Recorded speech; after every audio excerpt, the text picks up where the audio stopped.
Good afternoon. What's happening where you are? Well, Bradan, some of those divisions will definitely be informed by the difference in opinion over the step-aside resolution and its implementation since the 2017 conference, but there are also a number of other issues which will be debated here. The energy proposals and what the ANC plans for South Africa's energy mix over the next 2 years specifically, but more broadly over the next 10 to 15 years, and what kind of baseload power it wants to get as well, are some of the more contentious issues. With me is the chairperson of the Northern Cape, Dr. Zamani Sol. He'll talk to us about some of the more controversial issues. Let's begin with the step-aside issue, Dr. Sol. So there seems to be some division within the ANC over this issue. There are decisions by the KwaZulu-Natal ANC, Mpumalanga ANC, and Limpopo ANC for that decision to be reviewed. And the Northern Cape said it would take the lead in defending the step-aside policy. How serious are these divisions over this policy? No, for every policy conference that the ANC have had in the past, there have been policy issues that basically divided many branches and provinces. It's not for the first time. This is the 6th policy conference. And I'm certain you know that with the last policy conference, the issue of the Integrity Commission was one of the major controversial issues. The policy conference before that, it was the issue of nationalization of mines. So for each and every policy conference, there are topical issues which are very centrifugal, topical issues that's sought to divide our different views. So we are subjecting ourselves to the different perspectives that are going to take place here. We are going to participate fully. As the ANC from the Northern Cape, we had our Provincial General Council, and the Provincial General Council resolved that we, as the province, we must defend the step-aside. We firmly believe that the step-aside is right at the heartbeat of our plight to renew the movement. You had previously spoken about what might happen if the former President Jacob Zuma was imprisoned, and that has since happened. You pointed out that it could divide the movement. Since then, there have been a number of provincial conferences that have been held, and the margins by which the chairpersons have won in those provincial conference, bar the Northern Cape and Limpopo, have been tight, indicating that the divisions which emerged at Nasrec may have been entrenched through the provinces and even as far as the region. The step-aside issue now seems to split the opposing factions. Does it pose a risk of dividing the ANC more definitively towards a split? No, there were much heavier issues that we had to deal with as the African National Congress in the past. I raised one. The Integrity Commission caused a hell of a chaos within the movement. The issue of the nationalization of mines and the issue of the second phase of the transition. With the last policy conferences, they caused a number of divisions. But these are not the divisions which are as a result of personal likes and hates.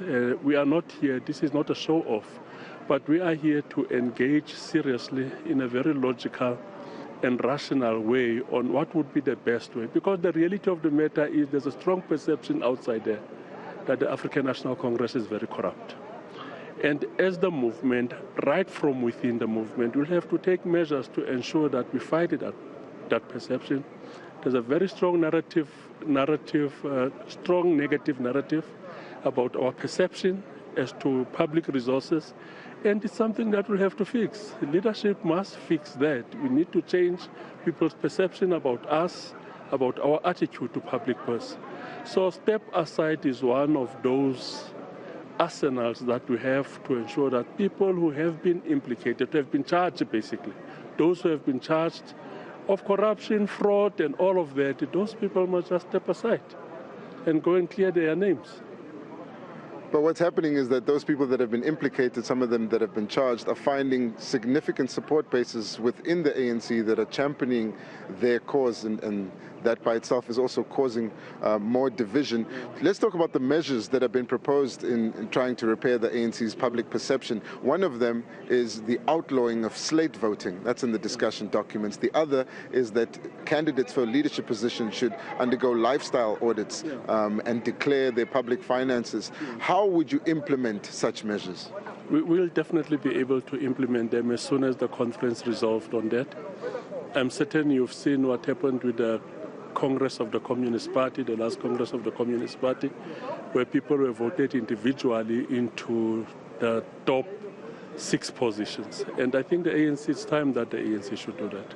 Because normally when we go to our conferences, we have one slate for the top 5 and one slate for the top 6.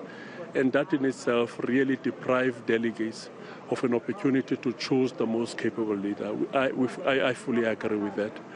But also, the issue of ensuring that we build organic unity within the African National Congress is one of the major challenges. And I firmly believe it's not an event, it's a process that we'll have to embark on to ensure that we strengthen our own internal processes, not to be subjected to abuse. Former President Mbeki says that unity or the renewal of the party may involve having those who are implicated in wrongdoing leave the party. What's your view?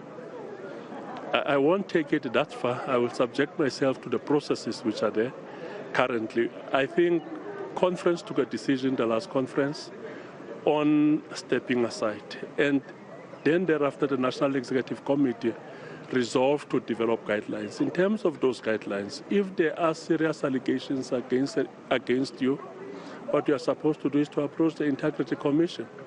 If you are charged, step aside. And if you are convicted of what you are charged of, step down. I think it's a three-legged approach, which I think, if we can implement it consistently, we will be able to improve the public image of the movement. All right, thank you so much. That Zamani Sol is the chairperson of the Northern Cape ANC, speaking to us just on the sidelines of the policy conference. Bradan, it's clear that there's going to be a tough conversation to be had in the Organizational Renewal Commission, with Zamani Sol, the rapporteur of that commission, saying that he'll take the lead, and the Northern Cape has delegated or mandated him to defend the step-aside position. The Eastern Cape will also defend it, so will Gauteng, but Limpopo, Mpumalanga and KwaZulu-Natal's delegations will be asking for it to be reviewed. At least that's the decision from their provincial conferences. For now, it's back to you. Thank you very much, Govan Whittles. You know, Masiko, on that step-aside point that he's just wrapping on from the Northern Cape and other delegates, we know KwaZulu-Natal was the first one to say we wanted this thing to be reviewed, Limpopo as well. I interviewed Jeff Radebe just a short while ago, and in the media briefing, it was a question that I also asked, how will this conference deal with the step-aside thing? So it's going to be a big thing. And the answer is that from Jeff Radebe, there are no holy cows, he said. Those who remember, he said there are no holy cows in this conference. So this step-aside thing is not part of the agenda that we have seen in the plenary sessions that have been giving, but it's looming large over this conference. Yeah, and it will. And I think, you know, Bradan, we all know that politicians, when you ask them questions, there's a way that they answer questions. And, you know, there are words that they always stick to, because I'm pretty sure Justice Minister or NEC member Ronald Lamola was not in that briefing that you and I were in, but he used the exact same phrase. There are no holy cows. And I wasn't even asking him about the step-aside resolution. I was literally asking him about Russia and Ukraine and whether or not they discussed that at length. And he used that exact same term. There will be no holy cows.